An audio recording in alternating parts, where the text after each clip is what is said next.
कर रहे हैं और मुझे कोई देख रहा है। कभी कभी ऐसा लगता है कि मैं चल रही हूं, मेरे पीछे कोई चल रहा है।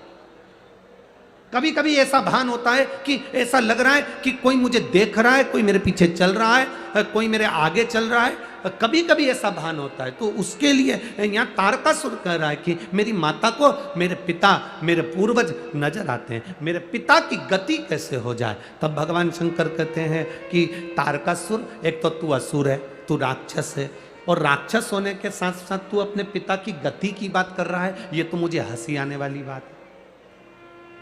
एक राक्षस कहे कि मेरे पिता का मोक्ष हो जाए, तो ये तो बड़ी हंसी की बात है,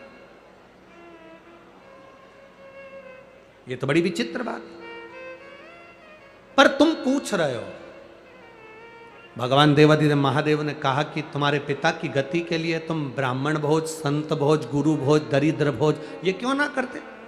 तारकासुर ने कहा मैंने पूरी पृथ्वी को निमंत्रण दिया, कोई मेरे यहाँ भोजन करने नहीं आया। सबको भय लगा कहीं मैं मांस ना मिला दूं, गलत पदार्थ ना मिला दूं, गलत चीजें ना मिला दूं, उसका स्मरण ना हो जाए, इसलिए कोई मेरे यहाँ भोजन करने नहीं आया। शंकर जी उसी समय पर कहते हैं तेरे पिता की गति के लिए नंदी तुझे ज्ञान देगा।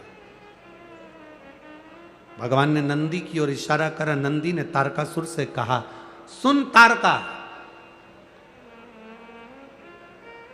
अगर अपने पूर्वजों को जल नहीं दे सकते, अपने पूर्वजों को तर्पण नहीं कर सकते, अपने पूर्वजों के लिए भोजन नहीं करा सकते, अपने पूर्वजों के लिए कोई तुम भाग नहीं दे सकते, अपने पितरों के लिए तुम कुछ नहीं कर सकते, तो नंदी ने तारकासुर से कहा एक मुट्ठी दुर्बा घास उखाड़ कर किसी गाय को खिला देना, उससे भी तेरी पिता की, तेरे पूर्वज की मुक्ति गति निश्चित है।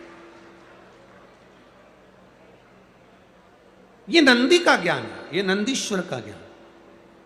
16 दिन श्राद्ध में बन सके, आप अगर किसी को भोजन करा सकें ठीक है, ना करा सके ठीक है, कुछ नहीं बने तो थोड़ी सी घास, थोड़ा सा ग्रास तोड़कर गौ माता को भी खिला देने पर हमारे पूर्वजों को, हमारे पितरों को मुक्ति प्राप्त हो जाती है, मोक्ष मिल जाता है।